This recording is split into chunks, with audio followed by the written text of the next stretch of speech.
नमस्कार, मी प्रशांत सागवेकर.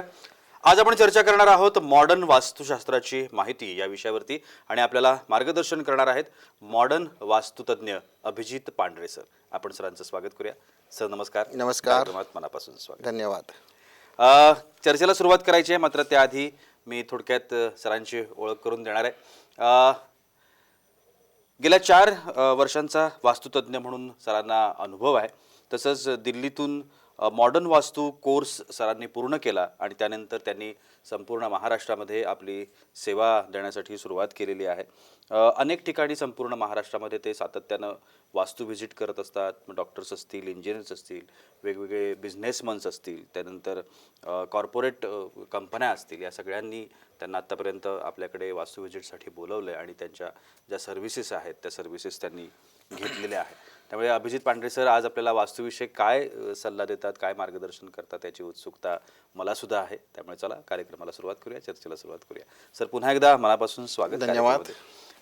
मॉडर्न वास्तुशास्त्राबद्दल आपण आज बोलणार आहोत. मॉडर्न वास्तुशास्त्र जे आहे ते म्हणजे काय हे आपण पहिल्यांदा आपल्या प्रेक्षकांना सांगूया. मॉडर्न वास्तुशास्त्र बेसिकली आपलं जे वैदिक वास्तुशास्त्र जे आहे, पारंपरिक वैदिक वास्तुशास्त्र, त्याचंच हे एक आधुनिक रूप आहे.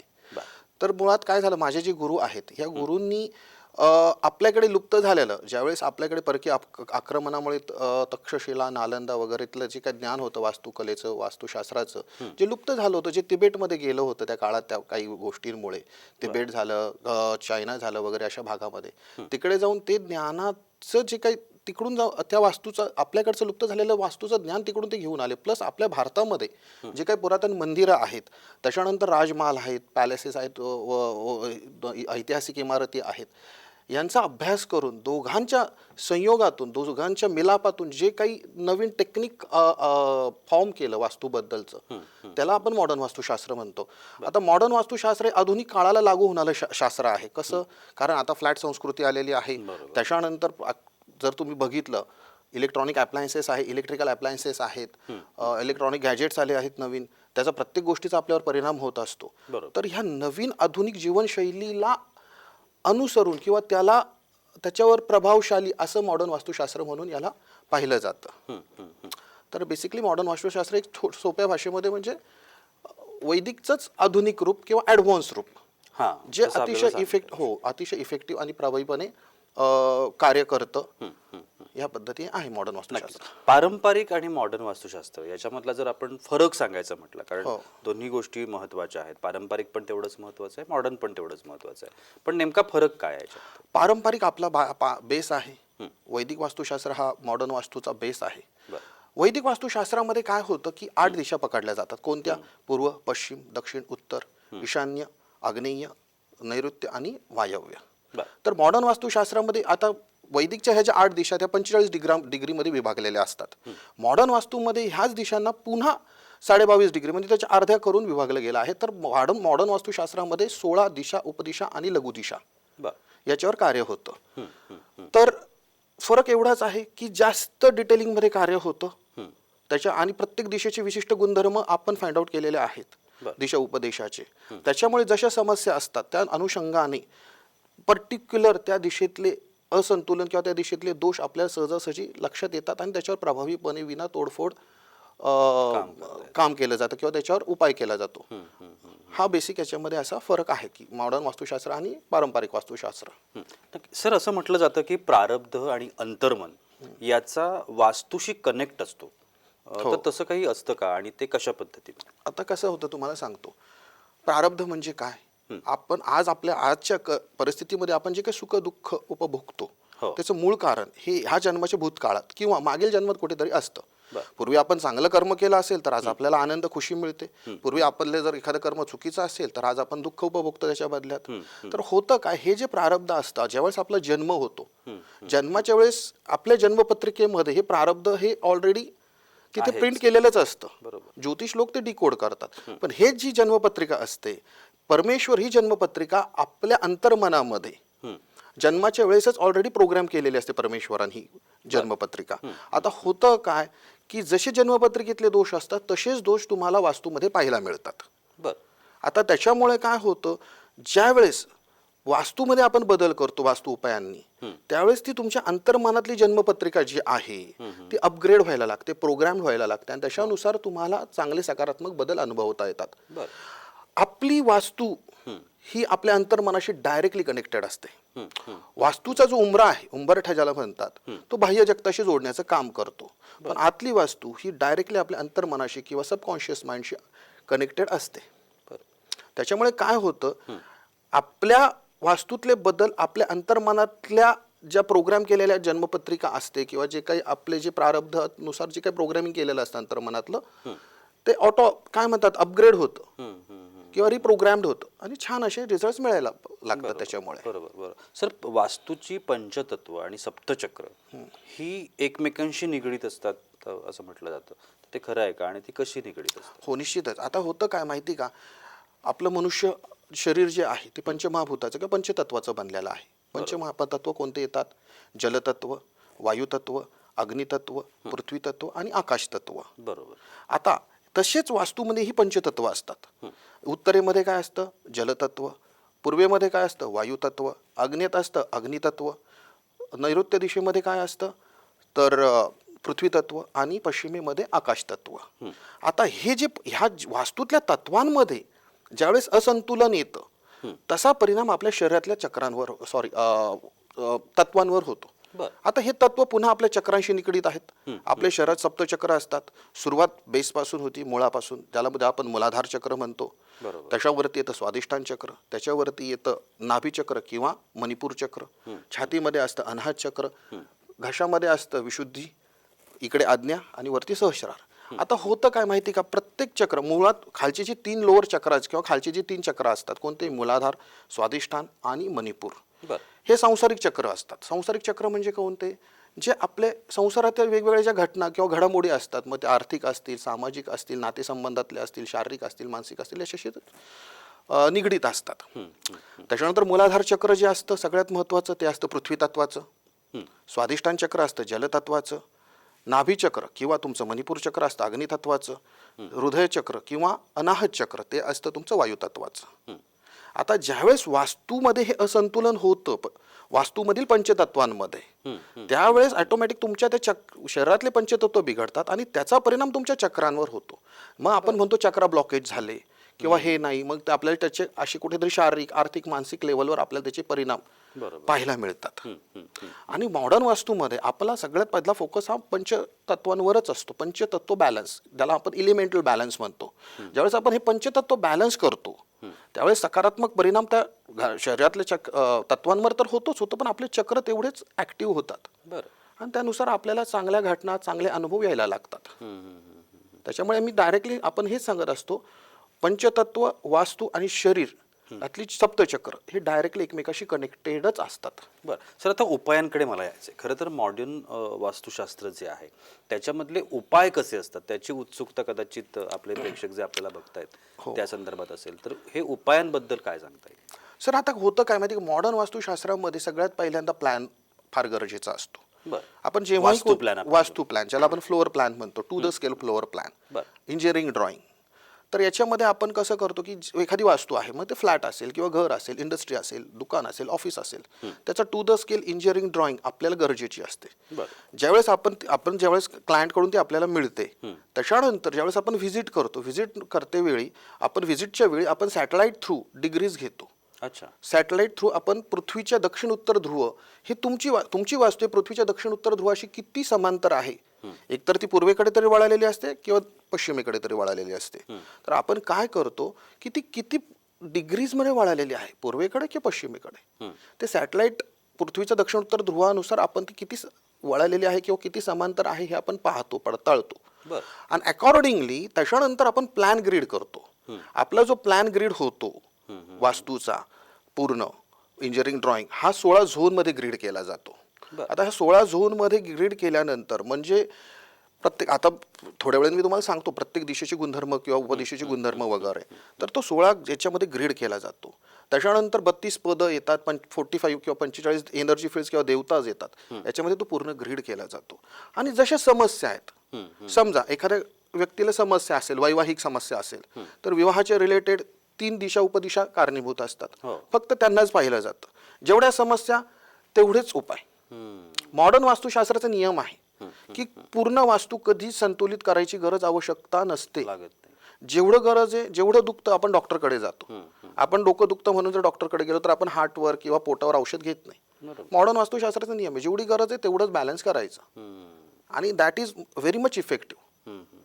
तर आपण त्याच्यानंतर काय करतो, म्हणजे समस्या थोडक्यात कुटुंबात किंवा त्या व्यक्तीला समस्या काय आहेत त्याच्या अनुषंगाने तुम्ही त्या वास्तूचं अनालिसिस करता आणि त्यांना त्याच्यावरती उपचार. राईट. आणि याच्यानंतर काय होतं, आता मी पुन्हा सांगतो, आपलं विना तोडफोड वास्तुशास्त्र आहे. बरं. पण कसं, तुमचं जर ईशान्येमध्ये टॉयलेट नसेल, ईशान्येमध्ये जर टॉयलेट असेल, ब्रह्मस्थानात टॉयलेट किचन असेल, किंवा नैऋत्यातले जे 4 पद आहेत त्याच्यामध्ये जर दरवाजा असेल बाह्य जगतात उघडणारा, मग तो मुख्य दरवाजा असेल, बाल्कनीचा असेल, किंवा युटिलिटी किंवा धुण्या भांड्याचा छोटा दरवाजा आपण काढतात बंगलो वगैरे मध्ये, जर तो जर असेल, हे जर 4 गोष्टींवर आपल्याकडे ट्रीटमेंट नाही, अशा वेळेस ईशान्येतल्या टॉयलेटला हलवणं गरजेचं असतं. ब्रह्मस्थानात टॉयलेट किंवा किचन असेल ते हलवणं गरजेचं असतं. नैऋत्यमध्ये जर 4 पदात कुठेही एखादा बाह्य जगतात उघडणारा दरवाजा असेल तर तो भिंत घालून बंद करणं गरजेचं असतं. अदरवाईज मॉडर्न वास्तुशास्त्रामध्ये कुठेही तोडफोड ह्या गोष्टी येत नाही. अतिशय सोप्या सुटसुटीत पद्धतीने वास्तु उपाय आपण करतो. त्याच्यामध्ये पंचतत्व बॅलन्स येतं. चुकीच्या पदामध्ये दरवाजा असेल, आता दरवाजाचे आपण पुढच्या भागामध्ये सांगणार आहे, दरवाजाचे इफेक्ट्स हे वास्तूमध्ये 80% असतात. बरं. 32 पदातल्या दरवाजांचे. आधी त्याच्यातले फक्त 4 अतिशय शुभ पदातले आहेत, ज्याच्या दरवाजा आला तर भरपूर काही आहे, चांगलं प्रगती वगैरे. उरलेले 4 शुभ आहेत, तर बाकीचे 26-27 हे कमी अधिक प्रमाणामध्ये अशुभ आहेत. तर त्याला आपण बिना तोडफोड आपण ट्रीटमेंट करून त्या व्हर्च्युअली ब्लॉक करतो त्या गोष्टींना. ब्लॉक म्हणजे दरवाजाला भिंत वगैरे नाही घालत काही, पण ते छोट्याशा अतिशय सोप्या सुटसुटीत पद्धतीने त्याचे जे निगेटिव्ह इफेक्ट्स आहेत ते आपण मिनिमाइज करतो. मिनिमाइज म्हणजे जवळजवळ ते नाहीसेच होतात. तसंच जर चुकीच्या पदामध्ये डोअर आला असेल, चुकीच्या झोनमध्ये किंवा चुकीच्या दिशेमध्ये टॉयलेट आला असेल, तर त्या टॉयलेटला देखील व्हर्च्युअल ट्रीटमेंट केली जाते. म्हणजे त्या टॉयलेटची जी वाईट प्रभाव जो आहे तो जवळजवळ 97-98% आपण ब्लॉक करतो. आपण कधीही कोणत्याही क्लायंटला कधीही सांगत नाही की तुम्हाला 100% फरक पडेल, असं कधीच होणं शक्य नसतं. बरोबर. कारण शेवटी प्रारब्ध भोग आहेत, हो. ते भोगावेच लागतात. नक्कीच. खूप छान अशी माहिती आपण या कार्यक्रमाच्या निमित्तानं मिळवतोय. मॉडर्न वास्तुशास्त्र कशा पद्धतीनं काम करतं आणि त्याच्यामधले जे उपाय सर सांगतायत, खरं तर ही खूप अत्यावश्यक असणारी छोटी छोटी माहिती असते आणि ती बऱ्याच वेळेला ना आपल्याला माहिती नसते किंवा आपण चर्चेच्या माध्यमातून चुकीचं काहीतरी ऐकलेलं असतं आणि ते आपण इम्प्लिमेंट करायला जातो कोणाचंही मार्गदर्शन न घेता. मला असं वाटतं की याच्यामधले जे तज्ज्ञ असतात त्यांना आपण आपल्या ह्या ज्या काही समस्या आहेत, अडचणी आहेत ते विचारणं ही खूप महत्त्वाची गोष्ट असते, कारण त्यांचा अभ्यास असतो आणि मग त्यांनी सांगितलेले जे उपाय आहेत ते उपाय आपण का करतोय हे सुद्धा आपण विचारणं खूप गरजेचं असतं आणि ते जाणून घेतल्यानंतर मग आपल्याला कळतं की काय समस्या आहे आणि काय अडचणी आहेत. आणि या सगळ्या संदर्भात अभिजित पांढरे सर आपल्याला मार्गदर्शन करतायत. तुमच्याही मनामध्ये काही शंका असतील, प्रश्न असतील, तुम्ही सरांना विचारू शकता. टीव्ही स्क्रीनवरती आत्ता सरांचे नंबर सुरू आहेत.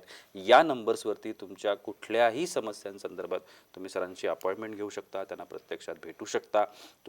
जे काही तुम्हाला वाटतंय, इच्छित मार्गदर्शन आपण जे म्हणतोय ते तुम्ही निश्चितपणाने घेऊ शकता. वेळ होते एका छोट्याशा विश्रांतीची. कुठेही जाऊ नका, पाहत राहा महाराष्ट्र कॉलिंग.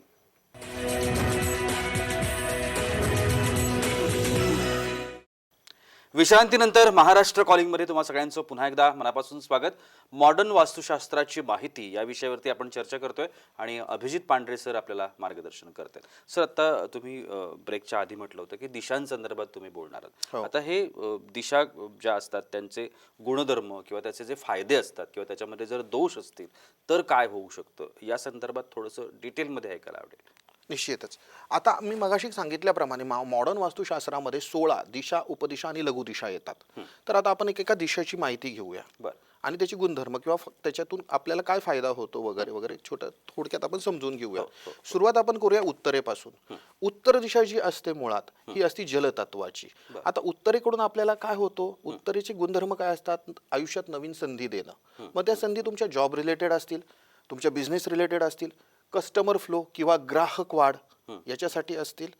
हे जे मेन गुणधर्म आहेत हे उत्तरेचे आहेत. उत्तरेनंतर येते ईशान्य. पण आपल्याकडे हे वैदिकमध्ये झालं, आपल्यामध्ये उत्तर आणि ईशान्यमध्ये दुसरी जी दिशा येते त्याला म्हणतात नॉर्थ ऑफ नॉर्थ ईस्ट किंवा उत्तर ईशान्य दिशा. बर. नॉर्थ ऑफ नॉर्थ ईस्ट ह्या दिशेचे गुणधर्म काय असतात? ही तुम्हाला आरोग्यासाठी लाभदायक दिशा आहे. ही तुम्हाला प्रतिकारशक्ती देते. त्याच्यानंतर येते नॉर्थ ईस्ट म्हणजे ईशान्य दिशा ही तुमच्या विचारांची असते. बर. विचारांमध्ये एक प्रकारे स्पष्टता देणारी मनाची कारक दिशा असते. ईशान्यानंतर इथे ईस्ट ऑफ नॉर्थ ईस्ट म्हणजे काय? पूर्व आणि ईशान्य यांच्यामधली दिशा. ह्या सगळ्या दिशा 22.5 डिग्रीच्या असतात. ठीक आहे. तर ही ईस्ट ऑफ नॉर्थ ईस्ट दिशा जी असते ती तुम्हाला जीवनामध्ये देते फन, हॅपीनेस, काय म्हणतात त्याला, आनंद. जीवनातला आनंद, मनोरंजन याची कारक असते. त्याच्यानंतर इथे पूर्व दिशा ही तुमच्या सामाजिक नातेसंबंधाची असते. सोसायटी किंवा समाज याच्याबरोबर तुम्ही किती कनेक्ट होता, कसे कनेक्ट होता, त्याच्यासाठी पूर्व दिशा ही अतिशय महत्त्वाची असते. पूर्व दिशेनंतर इथे ईस्ट ऑफ साऊथ ईस्ट म्हणजे पूर्व आणि आग्नेय याच्यामधली दिशा, तिला म्हणतात ईस्ट ऑफ साऊथ ईस्ट. ही असती एन्झायटीची, म्हणजे आजकाल तुम्ही बघत असाल कॉर्पोरेटमध्ये किंवा कामाचा ताण, त्रास, स्ट्रेस, ह्या ज्या गोष्टी आहेत, ही दिशा जेवढी जास्त बॅलन्स तेवढा तुमचा स्ट्रेस व्यवस्थित राहतो. किंवा तुमच्या चर्निंग किंवा त्याला म्हणतात मंथन, एखाद्या समजा ही दिशा जर इम्बॅलन्स असेल तर होतं काय माहिती, एक व्यक्ती नुसतं एकाच गोष्टीभोवती विचारात करत राहतो. एन्झायटी इश्यू ज्याला म्हणतात ना, चिंता काळजी, ते जेवढी ही दिशा बॅलन्स तेवढी चिंता काळजी कमी. त्याच्यानंतर ही ती आग्नेय दिशा ज्याला म्हणतात साऊथ ईस्ट. आता ही आग्नेय दिशा ही असते अग्नीची दिशा, अग्नितत्वाची. आता ह्या आग्नेय दिशा काय करते? जीवनात नवीन कार्याची सुरुवात करणारी. बर. तर कोणतंही नवीन कार्य असेल, मग ते मंगल कार्य असेल किंवा कोणतेही नवीन कार्य असेल. नंतर असते लिक्विड कॅश म्हणजे काय, रोख पैसे याची दिशा. प्रतिकार शक्तीची दिशा ही पण प्रतिकार शक्तीची कारक दिशा आहे आग्नेय दिशा. आग्नेयानंतर ती साऊथ ऑफ साऊथ ईस्ट म्हणजे आग्नेय आणि दक्षिण याच्यामधली दिशा, त्याला म्हणतात साऊथ ऑफ साऊथ ईस्ट. ही अग्नितत्वाची दिशा आहे. ही तुम्हाला देते कॉन्फिडन्स, आत्मविश्वास. त्याच्यानंतर एनर्जी, शरीरामधली जी शक्ती असते त्याची जी कारक दिशा आहे ती आहे साऊथ ऑफ साऊथ ईस्ट. त्याच्यानंतर ती साऊथ म्हणजे दक्षिण दिशा असती फेम, प्रसिद्धी, नावलौकिक आणि शांत झोप येण्यासाठी, रिलॅक्सेशन, कम्फर्ट. त्याच्यामुळे आपण दक्षिणेमध्ये झोपणं रेकमेंड करतो जनरली लोकांना. त्याच्यानंतर जी येते साऊथ नंतर, दक्षिणेनंतर नैऋत्य आणि दक्षिणेमधली जी दिशा येते त्याला म्हणतात साऊथ ऑफ साऊथ वेस्ट. आता ही साऊथ ऑफ साऊथ वेस्ट जी दिशा आहे, बेसिकली हा निगेटिव्ह झोन म्हणतो आम्ही याला, उपदिशा म्हणतो. पण शेवटी पॉझिटिव्ह बरोबर निगेटिव्ह असणं गरजेचंच आहे, कारण तरच संतुलन राखलं जातं. तर ही जी साऊथ ऑफ साऊथ वेस्ट दिशा जी येते ती डिस्पोजलची म्हणजे शरीरातील जी घाण निचरा बाहेर काढणारी दिशा असते. इथे आपण टॉयलेट रेकमेंड करतो करण्यासाठी. आणि हे एक्सपेंडिचर, आपला जो खर्च होतो, अति खर्च होत असेल तर ह्या दिशेमध्ये असंतुलन आलं असं समजून घ्यायचं. त्याच्यानंतर इथे साऊथ वेस्ट पृथ्वी तत्वाची, साऊथ वेस्ट आणि साऊथ वेस्ट दोन्ही पृथ्वी तत्वाच्या दिशा आहेत. साऊथ वेस्ट ही पृथ्वी तत्वाची दिशा. पृथ्वी तत्व म्हणजे बेस आलं. ज्या घरामध्ये साऊथ वेस्ट बॅलन्स, त्या घरातले बाकीच्या झोन जे आहेत, दिशा ज्या आहेत, त्या लवकर बॅलन्स व्हायला सुरुवात होते. त्यामुळे आपण वास्तू व्हिजिटमध्ये पहिल्यांदा साऊथ वेस्ट म्हणजे नैऋत्य दिशा बॅलन्स करतो. तर साऊथ वेस्टची जी दिशा आहे ती जीवनात तुम्हाला देते स्थिरता. जॉबमध्ये असेल, संसारात असेल, कोणत्याही गोष्टीमध्ये स्थिरता, एक प्रकारची स्थिरता देते तुम्हाला ती दिशा. तसंच ती दिशा सगळ्यात जास्त महत्त्वपूर्ण ठरते तुमच्या नातेसंबंधामध्ये. घरातील नातेसंबंध असतो, समाजाशी नातेसंबंध असतो, पतीपत्नीतले नातेसंबंध असतो, त्याची ती कारक असते. परत स्किल्स, कौशल्य विकास किंवा कौशल्य याची ती दिशा असते. साऊथ वेस्ट नंतर ती वेस्ट ऑफ साऊथ वेस्ट म्हणजे नैऋत्य आणि पश्चिम याच्यामधली दिशा. ही दिशा कारणीभूत असते तुमच्या शिक्षणासाठी आणि सेव्हिंगसाठी. अच्छा. त्याच्यानंतर पुढची ती वेस्ट म्हणजे पश्चिम दिशा असते इच्छापूर्तीची, फायदा करून देणारी.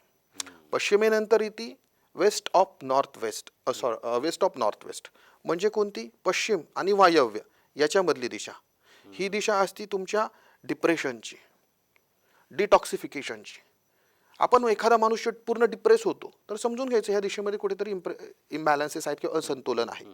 ही दिशा डिटॉक्सिफाय पण करते शरीरातील किंवा जास्त करून मानसिक, मनात साठलेला जो कचरा असतो ना, तो त्याचा निचरा करायचं काम ही दिशा करते, वेस्ट ऑफ नॉर्थ वेस्ट.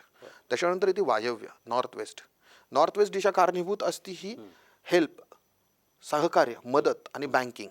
लोकांची जी मदत हवी असते ना त्यासाठी ती कारणीभूत असते. तसेच बँकिंग क्षेत्रासाठी जे आता लोन प्रकरणं आहेत वगैरे वगैरे त्यासाठी नॉर्थ वेस्ट किंवा वायव्य दिशा कारणीभूत ठरते किंवा त्याची ती फायदेशीर ठरते. त्याच्यानंतर ती नॉर्थ ऑफ नॉर्थ वेस्ट म्हणजे कोणती? तुमची वायव्य आणि उत्तर याच्यामधली दिशा.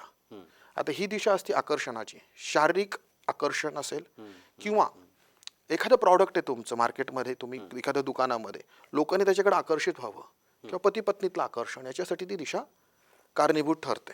बरं. तर ह्या अशा 16 दिशांचे एक थोडक्यात मी गुणधर्म सांगितलेत. आता होतं काय याच्यातले, जनरली एखादा व्यक्ती बोलतो की त्याला समजा हेल्थ इश्यूज आहे पर्टिक्युलरली, समजा कॉन्स्टिपेशनचा प्रॉब्लेम आहे, पोट साफ होत नाही वगैरे, तर मग आम्ही पहिलं काय बघतो, साऊथ वेस्ट, कारण ही शरीरातली निचरा करते, ही एक दिशा. नक्कीच. खूप छान अशा पद्धतीची माहिती आपल्याला सरांनी आजच्या कार्यक्रमाच्या माध्यमातून दिलेली आहे. खरं तर मी कार्यक्रमाच्या अंतिम टप्प्यामध्ये आहे. सर, माहिती आहेच, पुढच्या भागामध्ये आपण पदं आणि एंट्री वगैरे या सगळ्या भागाबद्दल बोलणार आहोत. तर त्याच्याबद्दल थोडक्यात सांगा, म्हणजे आपण. हो, आता आपण पुढचा जो भाग आहे तो खास आपण मगाशी मी सांगितलंय की वास्तूमध्ये बाह्य जगतात उघडणाऱ्या दरवाजांचे जे रिझल्ट असतात ते 80% असतात. बरं. आता वास्तूमध्ये ते सगळ्यात महत्वाचा जो भाग आहे तो दरवाजा, तो आपण पुढच्या भागामध्ये बघणार आहोत की 4 दिशा आहेत, पूर्व, पश्चिम, दक्षिण, उत्तर. तर पूर्वेची 8 पदं, दक्षिणेची 8 पदं, अशा प्रत्येक ठिकाणची 8 पदं मिळून 32 पदं होतात. तर त्या 32 पदातले 4 अतिशय शुभ, 3 ते 4 शुभ आणि बाकीचे कमी अधिक प्रमाणात अशुभ पदं असतात. तर प्रत्येक पदाचे म्हणजे 32 पदांचे गुणधर्म आपण पाहणार आहोत पुढच्या भागामध्ये. निश्चित. खूप छान अशी माहिती सरांनी आजच्या भागामध्ये आपल्याला दिलेली आहेच. मॉडर्न वास्तुशास्त्राची ही माहिती आहे आणि खूप महत्त्वाची आहे, जी आपल्याला माहिती असणं खूप महत्त्वाची आहे.